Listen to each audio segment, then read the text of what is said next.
When the red moon rises, the earth will open, and something that was buried will return, hungry and never to sleep again. The evening sky over Oloran village was painted in streaks of orange and purple, the last light of the day stretching lazily over the thatched roofs and dusty footpaths. Women gathered at the communal well, their chatter blending with the laughter of children chasing each other barefoot, while the rhythmic pounding of fufu echoed from distant compounds. In the center of the village, sitting on a worn wooden stool under the old Irako tree, was Mama Ijeoma, the blind woman whose words carried no weight, whose presence was little more than an oddity to those who passed her by. Her milky white eyes, devoid of sight, stared into nothingness as she traced invisible patterns on the dirt floor with her fingers, whispering to herself words only the wind could hear. That evening, as the villagers prepared for another quiet night, Mama Ijeoma did something she had not done in years.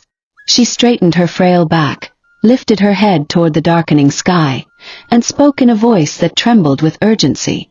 Before the next full moon, the river will turn red, and someone from the chief's family will not live to see the sunrise. The words fell like stones into a still pond, rippling through the gathered villagers, who paused only for a moment before shaking their heads and continuing with their evening routines. A few young men chuckled under their breath, nudging each other and mimicking her rasping voice in jest, while the older women clucked their tongues, muttering about old age and madness. But not everyone ignored her. Akim, a tall, broad-shouldered hunter with sharp eyes and a quiet nature, watched her from the shadows of his father's compound. He had always felt something unsettling about the blind woman. Not fear, but an eerie sense that her words carried more weight than the villagers dared to admit. He had heard the stories passed down from the elders. How long ago Mama Ijeoma had once been the village's most revered seer, her visions guiding warriors and settling disputes. But something had happened, something no one spoke of, and she had been cast aside, reduced to a blind beggar who muttered nonsense. Still, Akim could not shake the feeling that the air had grown heavier after her words, that the trees themselves had shivered as though whispering their own warnings. The chief's household was untouched by the whispers in the village.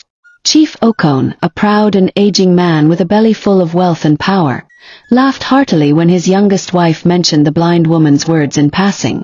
Mama Ijeoma has been speaking nonsense since before you were born. Let the foolish believe her. But my house fears no blind woman's madness.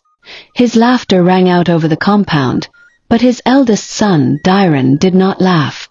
He had spent enough nights drinking palm wine under the moonlight, listening to the elders when their tongues were loose,